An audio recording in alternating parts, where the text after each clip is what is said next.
പ്രധാനമന്ത്രി ഇവിടെ കേരളത്തിൽ സന്ദർശിച്ചുകൊണ്ടിരിക്കുക. ആ സന്ദർശിച്ചുകൊണ്ടിരിക്കുമ്പോൾ ഏറ്റവും പ്രധാനപ്പെട്ട ഒരു പ്രശ്നം പ്രധാനമന്ത്രിക്ക് പറയാനാവുന്നില്ല. സുപ്രീം കോടതി ഇന്ത്യയും ശക്തിയായ ഒരു നിലപാട് സ്വീകരിച്ചാണ് ഇലക്ട്രൽ ബോണ്ട്. ഇലക്ട്രൽ ബോണ്ട് എന്ന് പറഞ്ഞാൽ ആർക്ക് മനസ്സിലാകാൻ വേണ്ടി ഞാൻ പറയാം, ഇലക്ഷൻ ഫണ്ടാണ്. ഔദ്യോഗികമായ ഇലക്ഷൻ ഫണ്ട് സ്വീകരണം. അത് അഴിമതിയില്ലാത്ത ഒരു ഗവൺമെന്റാണ് BJP ഗവൺമെന്റ് എന്നാണ് ഇതിരെ പറഞ്ഞുകൊണ്ടിരിക്കുന്നത്. എന്നാൽ വലിയ കൊള്ളയാണ്. എല്ലാ നിയമവിരുദ്ധ പ്രവർത്തനങ്ങളും നടത്തിക്കൊണ്ടിരിക്കുന്നവരിൽ നിന്നും, ഞാനിത് പ്രത്യേകിച്ച് പറയുന്നില്ല, അത് ഓരോ വിഭാഗത്തിൽ നിന്ന് ഏതാണ്ട് 8,500 കോടി രൂപ കോൺഗ്രസ് BJP ശേഖരിക്കുകയുണ്ട്. ഇപ്പോൾ ഇവിടെ രാഹുൽ ഗാന്ധി പറയുന്നത് ഇലക്ട്രൽ ബോണ്ടിന്റെ ഭാഗമായിട്ട് അദ്ദേഹം മലയാളത്തിലാണ് പ്രയോഗിച്ചത്, കൊള്ളയടിക്കലാണ്. ഞങ്ങളതന്നെയാണ് പറഞ്ഞത്, കൊള്ളയടിക്കലാണ് എന്ന് അദ്ദേഹം പരിഹസിച്ചു.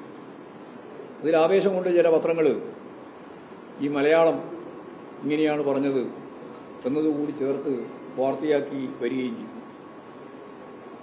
ഈ കൊള്ളയടിക്കൽ പങ്കാളിയായ ഏറ്റവും പ്രധാനപ്പെട്ട കൂട്ടുപ്രതിയാണ് കോൺഗ്രസ്. കൊള്ളയടിക്കലാണെന്ന് പറയുമ്പോൾ ആവേശം കൊണ്ട് പത്ര റിപ്പോർട്ട് തയ്യാറാക്കുന്ന മാധ്യമങ്ങൾ ഇവിടെ കേരളത്തിലുണ്ടല്ലോ. അവരോടാണ് ഞാൻ പറയുന്നത്, ഈ കൊള്ളയടിക്കലിന് പൂർണ്ണമായ പങ്കാളിയായിട്ടാണ് യഥാർത്ഥത്തിൽ കോൺഗ്രസ് ഉള്ളത്. ഞാൻ നേരത്തെ പറഞ്ഞു 8,258.8 കോടി രൂപയാണ് BJPക്ക് കിട്ടിയത്. ഏറ്റവും അവസാനം കണക്ക് 1,952 കോടിയാണ് യഥാർത്ഥത്തിൽ കോൺഗ്രസിന് കിട്ടിയത്. ഇത്രയും വലിയ സംഖ്യ കോൺഗ്രസും അതുപോലെ തന്നെ BJPയും കൂടി ചേർന്ന് വാങ്ങിയപ്പോൾ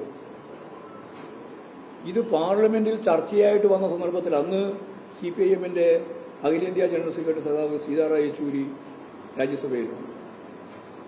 അതിനിശിതമായ വിമർശനമാണ് സഖാവ് യെച്ചൂരി അവിടെ അവതരിപ്പിച്ചത്. അതിനെ തുടർന്നാണ് നിയമയുദ്ധത്തിലേക്ക് പോകാൻ തീരുമാനിച്ചത്. എല്ലാവരും സ്റ്റേറ്റ് ബാങ്ക് ഓഫ് ഇന്ത്യയുടെ ഭാഗമായിട്ട് അക്കൗണ്ട് തുടങ്ങിയപ്പോൾ അതിൽ പങ്കെടുക്കില്ല എന്നും ഇത് ഭരണഘടനാ വിരുദ്ധമാണെന്നും പറഞ്ഞ് സുപ്രീം കോടതിയിലേക്ക് പോയ പാർട്ടിയാണ് CPIM. അപ്പോൾ എല്ലാം ഒരുപോലെയാണ് എന്ന് ഈ മാധ്യമങ്ങളൊക്കെ ഇടക്കിടക്ക് ഇങ്ങനെ പറയുന്നുണ്ട്. അതുകൊണ്ട് ഞാൻ പറയാം, അല്ലാന്ന് വലിയ വ്യത്യാസമാണ്.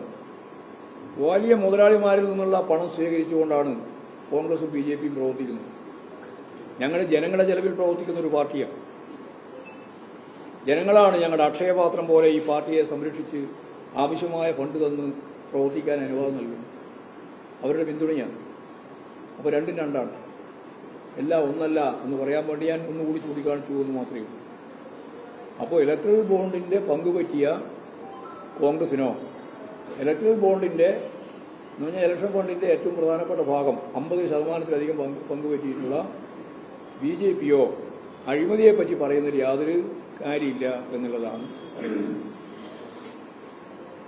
ഇവിടെ വന്നപ്പോൾ അദ്ദേഹം നടത്തിയ പ്രസംഗത്തിൽ മുംബൈ വിമാനത്താവളം എങ്ങനെ അദാനിക്ക് ലഭിച്ചു എന്ന കാര്യം അദ്ദേഹം ചൂണ്ടിക്കാണിച്ചു. കേരളത്തിൽ നമുക്ക് നല്ല അനുഭവമുണ്ട്. കേരളത്തിലെ ഗവൺമെന്റ് തന്നെ പറഞ്ഞാണ്, ഞങ്ങൾ ഏറ്റെടുക്കാം, ഞങ്ങൾക്ക് എക്സ്പീരിയൻസ് ഉണ്ട്. കൊച്ചി വിമാനത്താവളം കൈകാര്യം ചെയ്ത ശീലം കേരളത്തിലെ ഗവൺമെന്റിനുണ്ട്. അപ്പോൾ സ്വാഭാവികമായിട്ട് തിരുവനന്തപുരം ഞങ്ങൾ ഏറ്റെടുക്കാം, ആവശ്യമായ നിലപാട് സ്വീകരിക്കാം. തരില്ല. തരരുത് എന്ന് വാദിച്ച് അദാനിക്ക് വേണ്ടി പറഞ്ഞ ഏറ്റവും പ്രധാനപ്പെട്ട ആളാരാ? മാധ്യമങ്ങളുടെ മനസ്സിലുണ്ടാവും. ആരാ? തരൂരാണ്. ആ തരൂരിനെ മുൻനിർത്തിയിട്ടുള്ള ഈ ബോംബെ എയർപോർട്ടുമായിട്ട് ബന്ധപ്പെട്ടുള്ള വിശദീകരണത്തിൽ എന്ത് അർത്ഥമുള്ളത്? കോൺഗ്രസിന്റെയും അതുപോലെ BJPയുടെയും നിലപാട് ഒന്നാണ്. ആ നിലപാട് സ്വകാര്യവൽക്കരണത്തിന്റെ ഭാഗമായിട്ടുള്ളതാണ്. അങ്ങനെ സ്വകാര്യവൽക്കരിക്കുന്നതിന്റെ ഭാഗമായിട്ടാണ് ഇതെല്ലാം അദാനിക്ക് നൽകുന്നതിന് വേണ്ടിയിട്ടുള്ള അവരുടെ സമീപനം. അതിനടിസ്ഥാനപ്പെടുത്തിയിട്ടുള്ള വിൽപ്പനയാണ് യഥാർത്ഥത്തിൽ ഇവിടെയും നടന്നിട്ടുള്ളത്. പ്രധാനമന്ത്രിക്ക് യഥാർത്ഥത്തിൽ ഒരു പ്രധാനമന്ത്രി എന്ന രീതിയിൽ അതിൻ്റെ ഒരു റേഞ്ച്. ആ റേഞ്ചില്ല എന്ന് കണ്ട ഏറ്റവും പ്രധാനപ്പെട്ട ഒരുപടി സംഭവങ്ങൾ ഉണ്ടാവുകയാണ്. അതിൽ ഒന്നാമത് ഞാൻ പറയാം, ഒന്നാമത് തനി RSS താഴെ തലത്തിലുള്ള ഒരു RSSന്റെ ഒരാളുടെ റേഞ്ചേ ഉള്ളൂ പ്രധാനമന്ത്രിക്ക് എന്നുള്ളത് നമ്മളിപ്പോൾ അവസാനമാണ് കൂടുതൽ മനസ്സിലാകുന്നത്. കേരളത്തിലെ പ്രസംഗം കൂടി കേട്ടപ്പോൾ പത്രക്കാർക്കെല്ലാം മനസ്സിലായിട്ടുണ്ട്. നിങ്ങൾ എഴുതിയിട്ടില്ലെങ്കിലും, ഞാൻ ബോധപൂർവ്വമാണ് അങ്ങനെ പറയുന്നത്, നിങ്ങൾ എഴുതിയിട്ടില്ലെങ്കിലും നിങ്ങൾക്ക് മനസ്സിലാകുന്നുണ്ട്. ഇലക്ട്രൽ ബോണ്ടിന്റെ മേലെ സുപ്രീം കോടതി വിധി പറഞ്ഞപ്പോൾ ആ സുപ്രീം കോടതി വിധിയെ അപഹസിക്കുന്നതിന് വേണ്ടി ഒരു ഇന്ത്യൻ പ്രധാനമന്ത്രി ഇന്നേ വരെ ഉപയോഗിക്കാത്ത രീതിയിലുള്ള പ്രയോഗം നടത്തി. എന്താ പറഞ്ഞത്? ഭഗവാൻ ശ്രീകൃഷ്ണന് അവിൽപൊതി, ഭഗവാൻ ശ്രീകൃഷ്ണനെ കാണാൻ വേണ്ടി സതീർത്ഥനായിട്ടുള്ള കുചേലൻ പോയാൽ അല്ലെങ്കിൽ പോയപ്പോ ഭാര്യ കൊടുത്തയച്ച അവിൽപൊതി ഭഗവാൻ ശ്രീകൃഷ്ണൻ വാങ്ങിയാൽ ആ വാങ്ങിയ അവിൽപൊതി ഈ കോടതി അഴിമതിയാക്കുമോ എന്നാ ചോദിച്ചു. ഇത്രയും പരിഹസിക്കാൻ എന്തേ ഇത്ര പ്രകോപനം ഒരു പ്രധാനമന്ത്രിക്ക്? സുപ്രീം കോടതി യഥാർത്ഥത്തിൽ BJPയുടെ ഏറ്റവും പ്രധാനപ്പെട്ട ഒരു മുഖമായിട്ട് അവതരിപ്പിച്ചുകൊണ്ടിരിക്കുന്ന അഴിമതി വിരുദ്ധ ആ ഒരു പല്ലവി ഉണ്ടല്ലോ, ആ പല്ലവി സമൂഹത്തിന്റെ മുമ്പിൽ നഗ്നരാക്കപ്പെട്ടിരിക്കുന്നു എന്നുള്ളതാണ് ആ വിധി. അപ്പോൾ പിന്നെ ഇതേ അല്ല, ഇതിന്റെ അപ്പുറവും പ്രതികരിക്കും. അതാണ് പ്രധാനമന്ത്രിയുടെ റേഞ്ച് സംബന്ധിച്ച് എന്റെ ഏറ്റവും പ്രധാനപ്പെട്ട വിമർശനം. നമ്മൾ സാധാരണ പറയാറില്ല, ഈ മാങ്ങയുടെ പുളി മനസ്സിലാവണമെങ്കിൽ അണ്ടിയൂർ എടുക്കണം. ഇതുപോലുള്ള വളരെ ഗൗരവതരമായ വിധി വരുമ്പോൾ ആ വിധിയെ പരിഹസിക്കുക, അപഹസിക്കുക, എന്നിട്ട് ഇന്ത്യൻ പ്രധാനമന്ത്രി എന്ന രീതിയിൽ അതിനെ വിമർശിക്കുക. അത് പിന്നീട് 600 പ്രധാനപ്പെട്ട അവർ പറയുന്ന വക്കീലന്മാരെ, ഇവിടെ കൊച്ചിയിൽ വേണമെങ്കിൽ 1000 വക്കീലന്മാരെ കത്തയക്കാൻ എന്താ പ്രയാസം? ഈ വിധിക്കെതിരായിട്ട് ഇലക്ട്രൽ ബോണ്ടിന്റെ നേരെ സുപ്രീം കോടതി എടുത്ത വിധിക്ക് എതിരായി 600 ആൾ കത്തയച്ചു. ഇപ്പോഴും പറഞ്ഞുകൊണ്ടിരിക്കുന്നുണ്ട്, ഇത് പുനഃപരിശോധിക്കണം, റിട്ടയർഡ് ജഡ്ജിമാരെ കൊണ്ട് പുനഃപരിശോധിപ്പിക്കണം എന്ന് എഴുതിക്കൊണ്ടിരിക്കുക. എല്ലാം പിന്നിൽ ഈ മോഡിയാണ്, നരേന്ദ്രമോദിയാണ്. ഇവിടെ വന്നിട്ട് കേരളത്തിൽ വന്നിട്ട് കരുവന്നൂർ ബാങ്കും EDയും അതുപോലുള്ള സെൻട്രൽ ഏജൻസികളുമായിട്ട് ബന്ധപ്പെട്ടുകൊണ്ടുള്ള കുറേ കാര്യങ്ങൾ, തികച്ചും തെറ്റായ കാര്യങ്ങളാണ് ഇവിടെ അവതരിപ്പിക്കുകയും പ്രചരിപ്പിക്കുകയും ചെയ്തിട്ടുള്ളത് എന്നുള്ള കാര്യത്തിൽ എനിക്ക് യാതൊരു സംശയമില്ല. യഥാർത്ഥത്തിൽ ഈ കരുവന്നൂർ സർവീസ് സഹകരണ ബാങ്കിൽ ഉണ്ടായിട്ടുള്ള കാലാവധി പൂർത്തിയാക്കിയ നിക്ഷേപങ്ങൾ ഇനി തിരികെ നൽകാനുള്ളത് 51 കോടി രൂപയുടേത്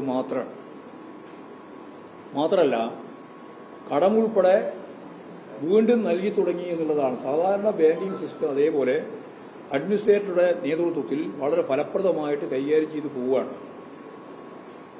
10,622 നിക്ഷേപകർക്ക് 116.2 കോടി രൂപ നിക്ഷേപമാണ് തിരിച്ചു നൽകാനുള്ളത്. ഇപ്പോൾ നൽകിയിട്ടുള്ളത് ഇത്രയാൾക്ക് ഇപ്പോൾ നൽകിക്കഴിഞ്ഞിട്ടുണ്ട്. അതായത് 10,622 നിക്ഷേപകർക്ക് 116.2 കോടി രൂപ നിക്ഷേപമാണ് തിരിച്ചു നൽകിയത്. ഇനി ഞാനെല്ലാം നൽകിക്കളയുന്നതാണല്ലോ ഇപ്പം നരേന്ദ്രമോദി പറഞ്ഞുകൊണ്ടിരിക്കുന്നത്. അതുകൊണ്ടാണ് ഞാൻ ഇത്രയും ഡീറ്റെയിൽസ് പറയുന്നത്. വിവിധ നിക്ഷേപങ്ങളിലായി കരുവന്നൂർ ബാങ്കിൽ ആകെ തിരിച്ചു കൊടുക്കാനുള്ളത് 272 കോടിയാണ്.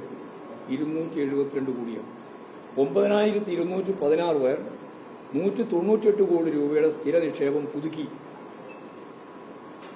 എന്ന് പറഞ്ഞാൽ ബാങ്കിംഗ് സിസ്റ്റം നല്ലതുപോലെ ജനങ്ങൾ അംഗീകരിച്ചു എന്നാണ് അതിന്റെ അർത്ഥം. 9,216 പേർ 198 കോടി രൂപക്കുള്ള അവരുടെ സ്ഥിര നിക്ഷേപം പുതുക്കി. 1 ലക്ഷം രൂപ വരെയുള്ള സ്ഥിര നിക്ഷേപങ്ങളും 50,000 രൂപ വരെയുള്ള സേവിങ്സ് ബാങ്ക് നിക്ഷേപങ്ങളും പൂർണ്ണമായി തിരിച്ചു കൊടുത്തു.